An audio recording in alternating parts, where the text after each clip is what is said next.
Have you felt a soft pressure behind the ribs, like the night has leaned closer to hear you breathe? In a quiet sitting, the message arrived.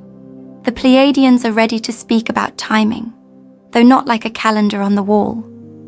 They spoke of thresholds, of hearts agreeing, of a light in the chest that becomes a lighthouse others can see. The moment isn't counted by seconds. It gathers like dawn, then tips. We'll walk this gently, elder to elder, hand warm on hand. Listen with your whole body. The answer is near, and part of it is already living in you. And tonight, as your host, I'm here to softly unpack what Melissa Carter has been receiving on this very topic. Her lived thoughts on timing, readiness, and what the Pleiadians are pointing toward. So we can hear it in simple words our hearts can keep. The moment the sky remembers your name. Sometimes a night feels different, as if the horizon has a pulse and the stars blink a little slower, like they're thinking of you. In those minutes, memory isn't only yours.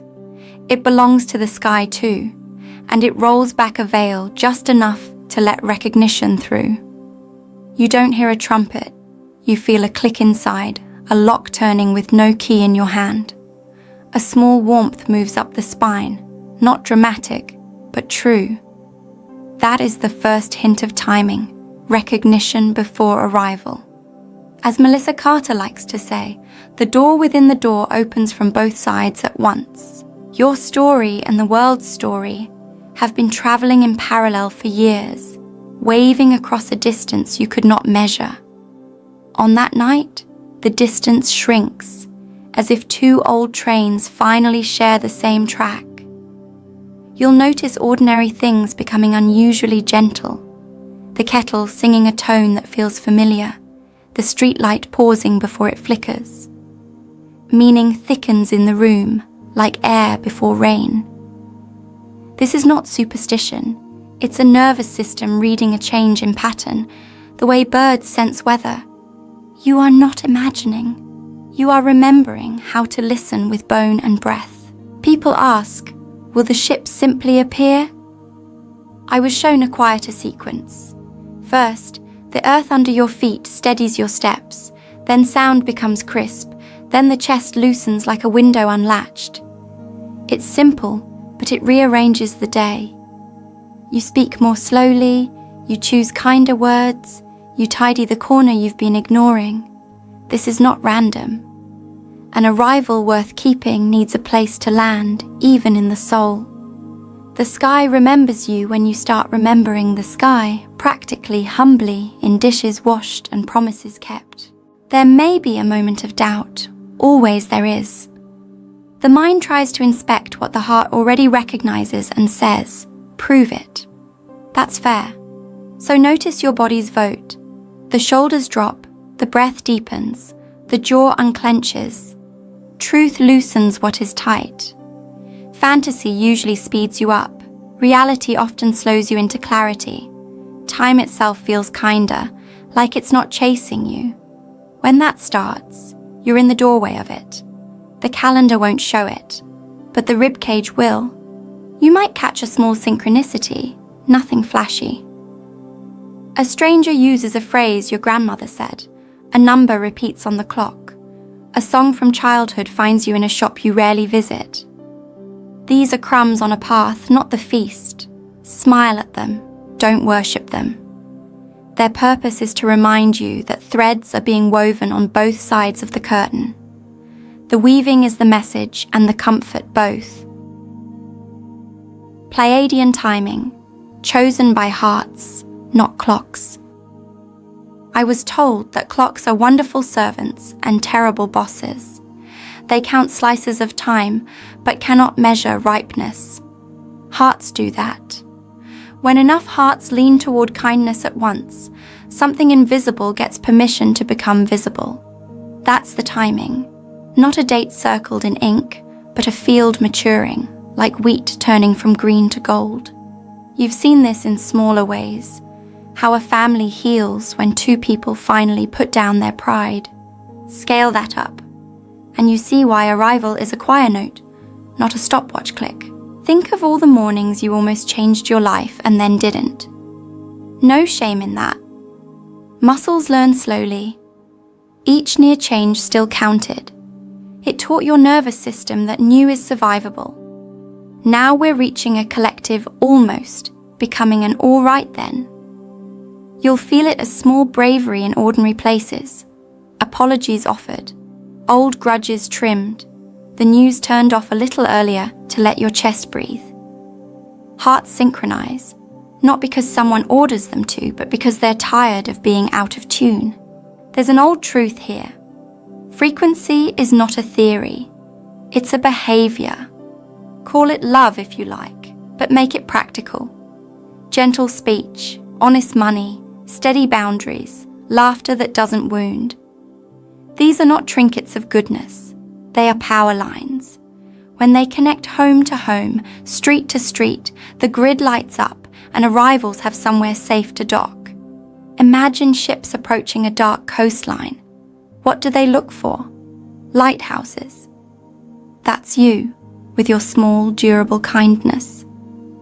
You might wonder, can a few candles really change a night this wide? Yes. Darkness is not a force. It is an absence. Presence is stronger. Consistently, stubbornly so. That's why they wait for hearts, not minutes. Hearts move currents that the finest clocks cannot find. This isn't romance. It's physics wearing soft clothes. When enough present people hold a room, fear has to stand outside and cough. I know patience has been heavy, especially for those who have carried this hope for decades. You get tired of hearing soon. Try this instead. Here. Here is a word that feeds better than soon. Here asks you to let the next 5 minutes be honest, hydrated, rested enough to tell the truth. Here is where timing happens. When here is tended, there arrives by itself the quiet signal that calls the ships. Signals don't always flash. Sometimes they soften. I was shown a signal that feels like a neighborhood exhale. Less complaint in the air, more small help offered without a selfie. Kitchens humming, porches friendly, temples and parks sharing the same shade. This isn't utopia, it's decency warmed up. The signal is coherence. Many small goods pointed the same way. Machines can mimic light, but coherence has a scent, a density. It says, we're ready to meet like adults. As Melissa Carter notes, you can fake brightness, but you can't fake alignment. In practical terms, the signal looks like repaired trust, returns honored, elders listened to, children allowed to be strange in safe ways, money that earns its sleep at night. This signal reaches farther than a broadcast tower because it travels through people, not wires. You become an antenna when your words match your eyes. That alignment throws a beam you cannot see, but others can feel, even in another town. There is also a sound to it. Not music exactly, but an absence of friction. Fewer slammed doors in speech, fewer cut corners. The day creaks less. You've felt this after a hard conversation goes better than you feared. The room seems bigger afterward. That is space returning. Arrivals need space, not for their sake alone, but for ours. Without space, we panic. With space, we remember how to greet. Curiosity is part of the signal too. Not the kind that pokes to be right, but the kind that leans to learn. You can practice this at the market, at the bus stop, in your own hallway. Ask a softer question. Allow a longer answer. Curiosity oils the hinge of contact. It tells the world we are not here to conquer, we are here to understand. That message travels farther than any satellite I've ever read about. And yes, stillness matters. A few minutes each day where you do nothing on purpose. Not numbness, presence. You let the lake in your chest settle so the stars can reflect. This is not a luxury, it's a lever. Stillness tunes your antenna and makes your yes mean yes. The signal prefers honest instruments, crossing the arrival threshold. Without fear, thresholds are funny. Even when the room beyond is beautiful, the doorway can make knees wobble. That's biology, not failure. The body asks, are we safe? The good news, fear shrinks in the presence of preparation. Keep it humble. Water ready, breath steady, a simple practice that reminds your hands what to do. The unknown is less frightening when your fingers have a plan. Think of midwives, hands busy, hearts calm. We can learn from them. One kind of fear comes from old stories. Maybe you were told that mystery is dangerous. Sometimes it is, but not every unknown is a cliff. Some are gardens you haven't walked yet. You test the ground. You keep good company. You let the day teach you in small portions. Fear respects steady learners. It grumbles, then it moves aside. Another fear hides inside urgency. Urgency can dress like importance, but it often smells of panic. On arrival days, practice slowness that still moves. Speak in full breaths. Make fewer statements, ask kinder questions.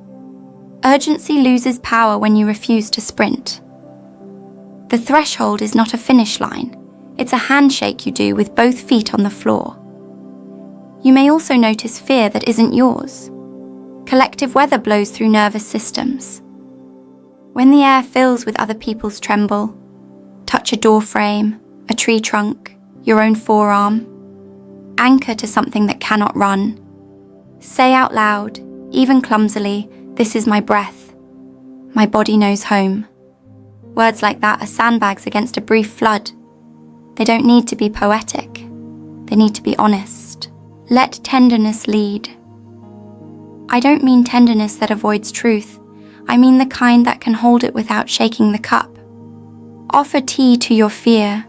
Sit it down. Ask what it thinks it's protecting. Often it will tell you, you're belonging. Thank it. Then remind it that belonging grows when we greet well. You're not throwing the door open to anyone. You're opening it to alignment. And when you step through, let your first look be soft. The eyes set the tone for the heart. A soft look says, we are not here to prove. We are here to meet. Fear understands that language, and for once, it will have nothing urgent to add. The covenant of first contact, safety and love. There is an old covenant that lives under every real meeting. I will not use your openness to hurt you. That's the beginning of safety. Contact worthy of the name is mutual, not a trick. You can sense this in people. You will sense it in greater meetings too. Consent is part of the covenant. You feel your yes, you feel their yes. No rush, no trap. A pace that lets breath keep up with wonder. This, Melissa Carter often reminds, is how strong gentleness becomes policy instead of poetry. Safety is not only a feeling, it is a set of agreements made in plain language. We keep our nervous systems inside our bodies. We do not force. We ask, we wait, we listen for the whole answer. We ground before we glow. These are small vows, and they are strong. In a world that has often been careless, strong gentleness is revolutionary. Love here is not a flutter. It is a steadiness that shows up on time, tells the truth, and makes room for difference. Love keeps the kettle warm and the boundaries clear. Without boundaries, love leaks. With good boundaries, love holds. Contact doesn't require sameness. It requires respect that can survive surprise. That respect will be tested. Let it be tested and let it pass. Remember the power of witness. Being seen without being fixed is rare medicine. First contact worthy of us will not try to repair the human story in an afternoon. It will stand with us in the doorway and ask who we are becoming. That question is sacred. It slows the moment to the right speed. It invites us to answer with our behavior, not only our mouths. And when the room fills with that quiet, you'll notice your shoulders unlearn a weight you forgot you were carrying. It won't be dramatic. It will be obvious. That is the feel of a true covenant. No fanfare, just relief that stays. Like a chair that doesn't wobble. Like shoes that fit. Like being believed when you're speaking softly. In such a room, the oldest ache, belonging, finally sits down and eats. That is love's proof, not speeches. Supper. Ahead, we'll listen for the real signs versus the noise, and learn how to become a safe beacon without burning ourselves out. We'll translate what the channeling actually revealed about our readiness, and peek at the kind of morning that follows a landing, ordinary and changed all at once.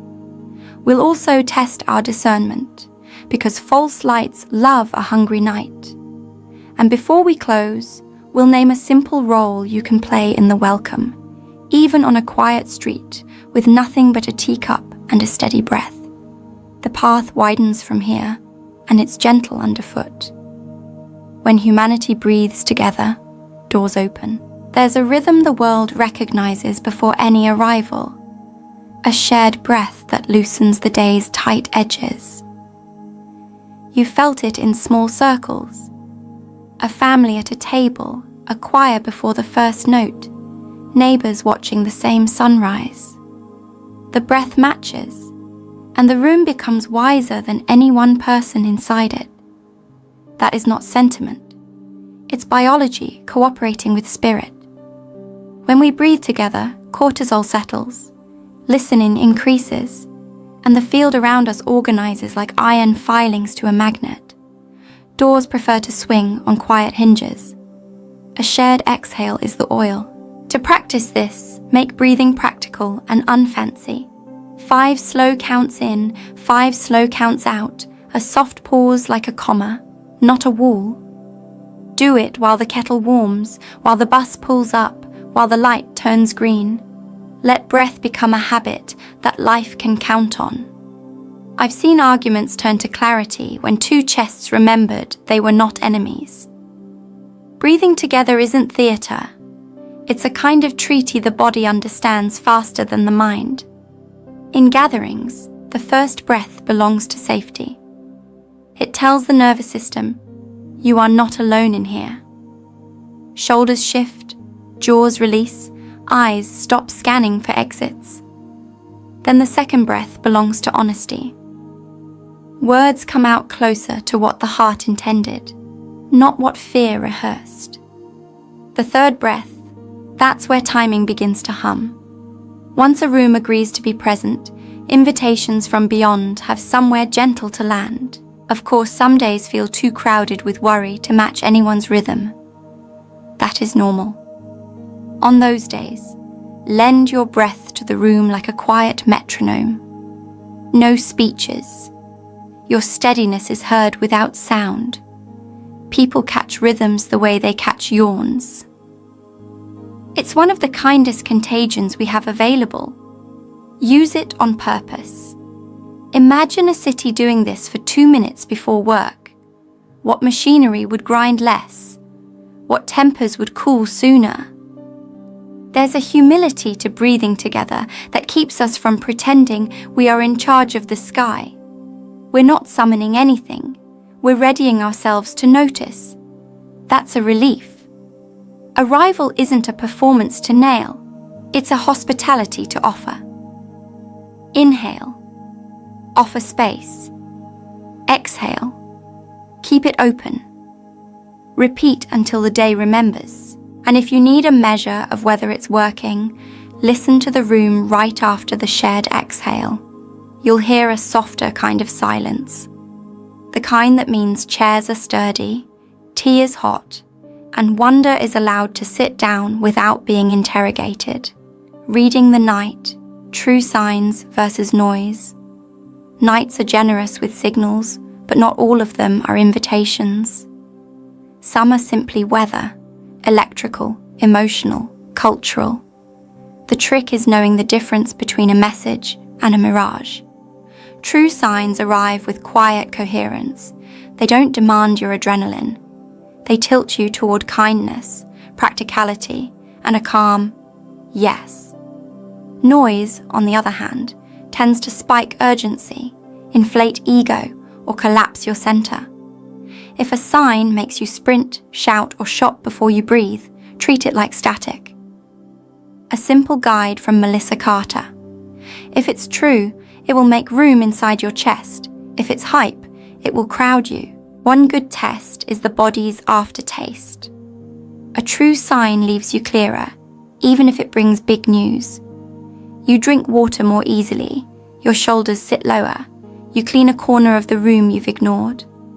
Noise leaves you jangly and dramatic, with half-finished chores, and a feeling that the sky owes you answers. The message won't mind being checked. Ask it to visit again tomorrow. Truth repeats patiently. Hype throws a tantrum when it isn't fed. Another measure, usefulness. A sign worth heeding usually suggests a small doable action.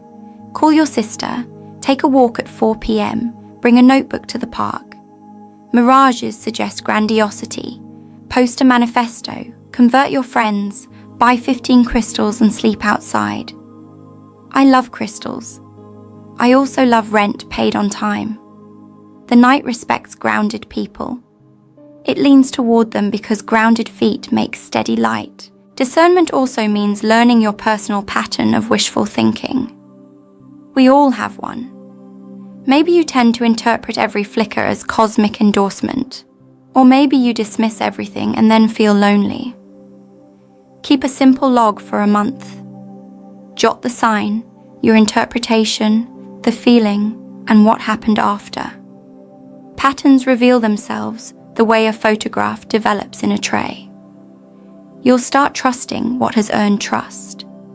Sometimes the truest sign is the one that asks for less, not more. Less scrolling, less arguing, less caffeine after noon. It sounds small, but small is how large becomes safe. Tonight's sky may be extraordinary. So is a rested mind.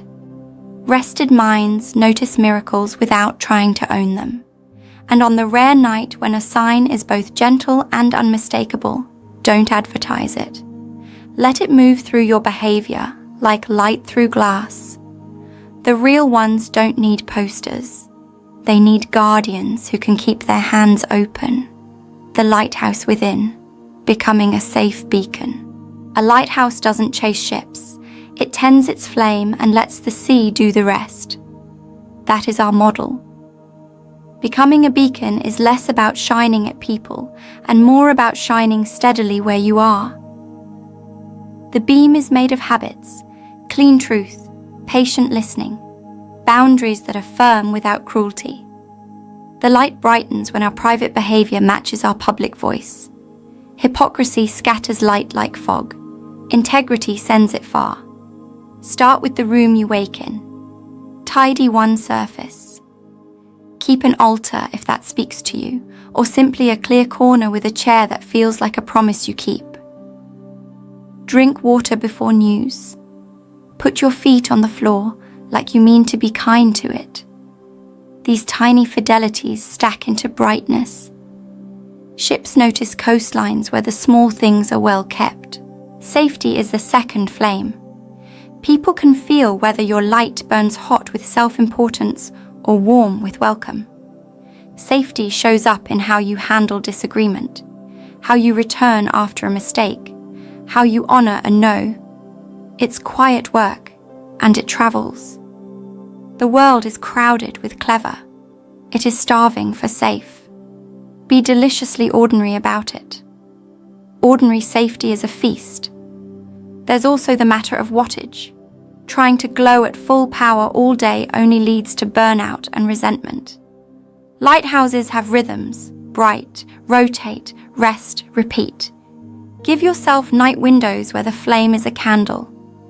Read, stretch, let your eyes meet the horizon instead of the screen.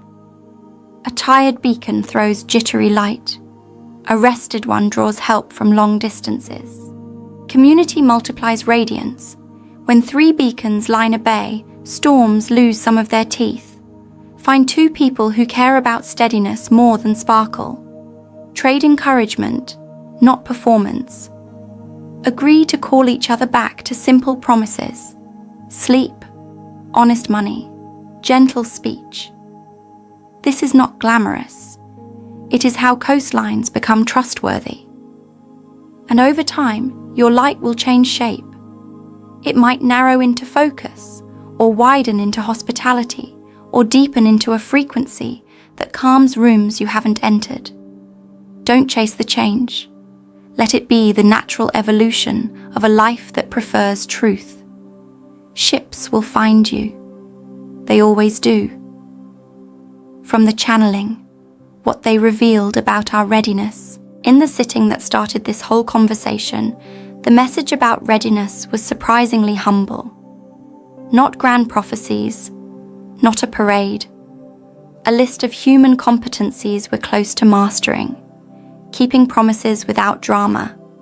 Apologizing with repair, not theatre. Making technology serve tenderness, not addiction. They showed me a map where bright points blinked in towns and farms, in apartments and workshops. Each point a human or a small group who had made decency their daily practice. The map wasn't uniform. It didn't need to be. It needed continuity, not perfection. They emphasized children and elders.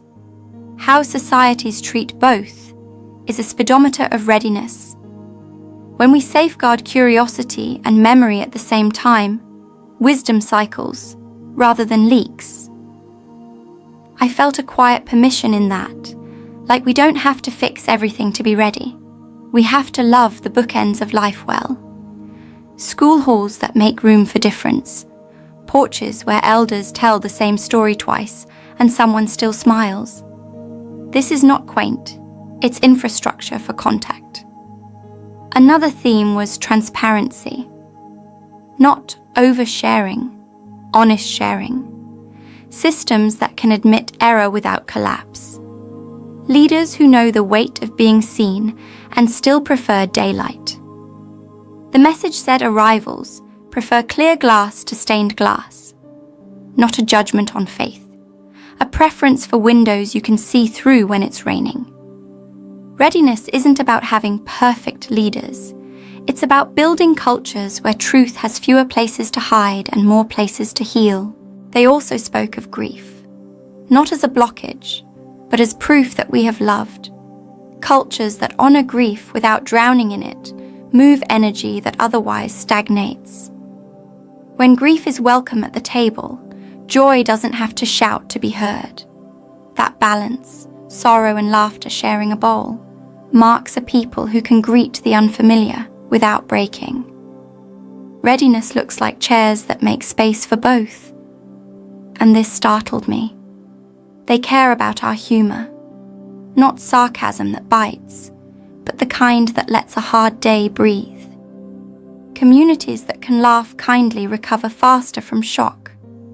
Laughter is a de-escalation tool the cosmos respects. It clears static the way rain clears summer dust. The timing, they hinted, listens for that soft kind of joke, passing across a crowd like a friendly wave. Your role in the welcome, a simple, brave prayer. Grand roles make good posters.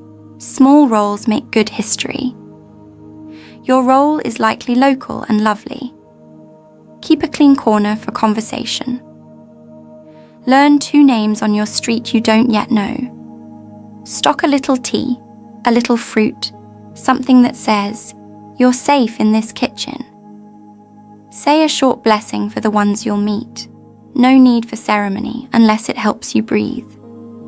A prayer can be as simple as, May what arrives find us kind and clear. Kindness is a door, clarity is the hinge. Let your words be slow and your eyes warm.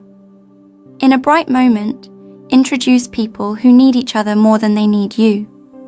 That's holy matchmaking. You won't get credit on a screen. You'll get something better. The sound of two humans finding the piece they were missing. The welcome is 1,000 of these quiet bridges. Build 3, then 5, then let the habit continue without counting.